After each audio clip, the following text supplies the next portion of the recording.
السلام عليكم ورحمة الله وبركاته. أهلا وسهلا بحضراتكم. حلقتنا فيها كل الأحداث اللي تخص الكرة المصرية والعالمية. قبل ما نبدأ حط لايك للفيديو واعمل اشتراك في القناة لو لسه مش مشترك علشان يجيلك كل جديد. أخبار الأهلي ينفي تفاوضه مع يحيى عطية الله ظهير أيسر الوداد المغربي بعد تصريحات سيف زاهر. أكرم توفيق ومعلول ومتولي والسولية ينتظمون في مران الأهلي غدا بعد تخلصهم من الإصابة. مارسيل كولر يضع برنامج تأهيلي خاص لكهربا لتجهيز اللاعب لقيادة هجوم الفريق أمام مديام الغاني ومباريات الدوري بعد أن أوشك إيقافه محليا على الانتهاء. تحفظات في الأهلي على فكرة التعاقد مع مروان حمدي مهاجم المصري البورسعيدي بعد ترشيحه من قبل وكيل اللاعب. خالد بيبو مدير الكرة بالأهلي ينفي استدعاء الثنائي إمام عاشور وحسين الشحات للتحقيق بعد واقعة استبعادهم من المنتخب، ويؤكد أن استبعاد أو ضم لاعبين من وإلى المنتخب الوطني هو شأن يخص الجهاز الفني للمنتخب وأنه لا يتدخل في قراراته، وأن النادي الأهلي أيضا لا يسمح لأحد بالتدخل في إدارة شؤونه، وأن كل ما تردد على مواقع التواصل الاجتماعي عن وجود موقف للجهاز الفني للأهلي تجاه استبعاد أي من اللاعبين من معسكر المنتخب الأخير كلام عاري تماما من الصحة. نشر إمام عاشور صورة مثيرة على ستوري الانستجرام يثير غضب مسؤول المنتخب، والبعض ينقل الأمر لفيتوريا. اتحاد الكورة. فيتوريا كان يرى أن هناك تكاسل من الثلاثي المستبعد بعد مباراة جيبوتي في التدريبات، لذلك اتخذ القرار المناسب من وجهة نظر والموضوع انتهى عند ذلك، وأي نوع من عدم الالتزام لن يمر مرور الكرام مع المدرب البرتغالي، واستدعاء اللاعبين بعد ذلك قرار يعود له وهو صاحب القرار، ومن الممكن أن يغير فيتوريا رأيه لاحقا إذا وجدهم ملتزمين. لا يوجد خلاف شخصي بين الجهاز الفني والثلاثي، والعقاب بناء على الخطأ المرتكب، ومع الجدية والالتزام بالنظام فيما هو قادم سيكون لهم مكان في حال الحاجة الفنية لهم. عامر حسين عضو الاتحاد المصري لكرة القدم يقترح إقامة مباريات المنتخب الوطني القادمة على استاد الإسكندرية بدلا من استاد القاهرة بسبب الحضور القليل من الجماهير والذي يظهر بشكل واضح في الأخير بسبب حجم المدرجات،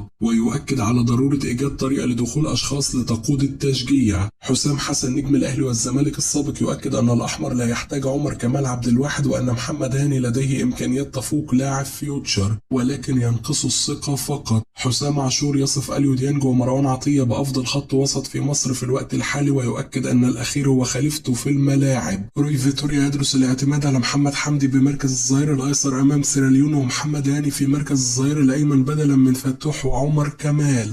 كهربا في رسالة غريبة على ستوري الانستجرام: لا أخاف أن تدور الدائرة علي، أنا مستعد تماما لتعود لي كل الأشياء التي قدمتها للآخرين. حالة سعادة تسيطر على فيتوريا المدير الفني للمنتخب بعد تعادل بوركينا فاسو وغينيا بيساو المتواجدين مع منتخبنا في المجموعة. وكيل مصطفى الزناري يطالب الزمالك بالعفو عن موكله بعد الأزمة الأخيرة وخروجه من المعسكر. الاتحاد البرازيلي يعلن إصابة فينيسيوس في العضلة الخلفية وغيابه عن المواجهة المنتظرة أمام الأرجنتين. ريال مدريد يفكر في تمديد عقد كارلو أنشيلوتي للإبقاء عليه لفترة جديدة. إيهاب الكومي عضو مجلس إدارة اتحاد الكورة. طارق حامد وحسين الشحات وإمام عاشور من النجوم الكبار الذين قدموا الكثير للمنتخب وهم من الأعمدة الرئيسية، ولكن هناك حالة من الانضباط التي يجب أن تتواجد في معسكر المنتخب. حازم إمام عضو مجلس إدارة اتحاد الكرة والمشرف على المنتخب الوطني الأول بعت رسالة لمجلس إدارة الاتحاد: وأخطرنا أن الثلاثي في المران بعد المباراة دعوا الإصابة بعد 10 دقائق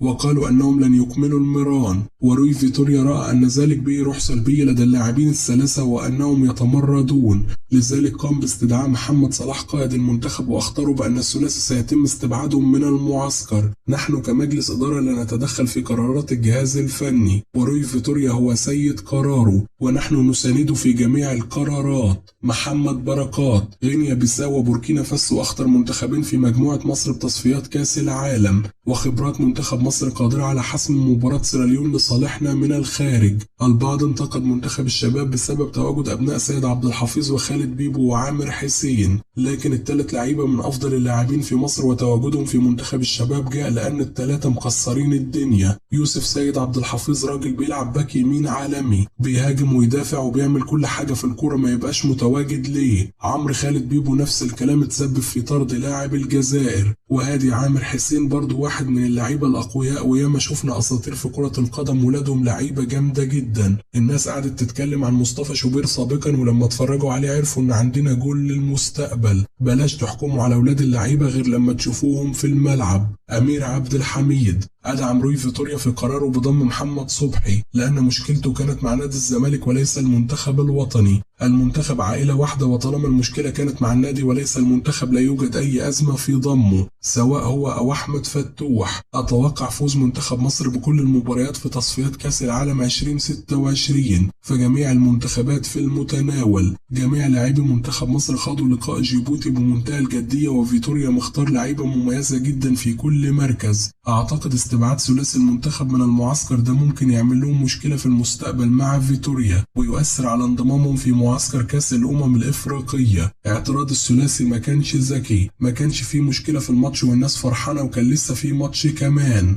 عندما يخطئ الشناوي الجميع ينتقده ويحمله المسؤولية، لكن الحارس يلعب منذ 5 سنوات أولمبيات وكأس أفريقيا وكأس العالم وكأس عالم للأندية ودوري أبطال أفريقيا والدوري المصري، وليس من المعقول عندما يخطئ خطأ في الموسم الجميع يهاجمه. الشناوي يسير بشكل جيد منذ 5 سنوات ويحافظ على قوته وتركيزه مع اللاعبين. محمد صلاح ليس قائد منتخب مصر بمفرده، الشناوي له دور قيادي أيضا بالمنتخب ويتحدث مع اللاعبين باستمرار. حلمي طولان: وأيد قرارات فيتوريا الانضباطية ضد ثلاثي المنتخب. المدرب يتصرف مثلما يريد وفقا لصلاحياته، وهو المدير الفني المسؤول ومن حقه أن يتخذ أي قرار، والمدرب عمل بمبدأ اضرب المربوط يخاف السايب، لأن اللاعبين يلعبون باسم بلد وليس اسم نادي، ولا يجوز أن تصدر مثل هذه التصرفات من لاعبين دوليين. الأمور غير الانضباطية من اللاعبين حدثت معي كثيرا، فعندما كنت مدربا في الزمالك وأثناء سفر الفريق لخوض المباراة في أفريقيا، حارس المرمى الأساسي في آخر لحظة قبل السفر قال أنه نسي جواز سفره، وكان قصده بسبب عدم حصوله على أموال. ولاعب آخر كبير وكان يلعب في منتخب مصر جاء وقال للمدرب العام: هل ممكن ألا أسافر؟ وجاء المدرب وأخبرني ومنعته من السفر، وهذه الأمور لا يوجد فيها هزار. كده تكون انتهت أخبارنا، أشوفكم على خير في حلقة جديدة.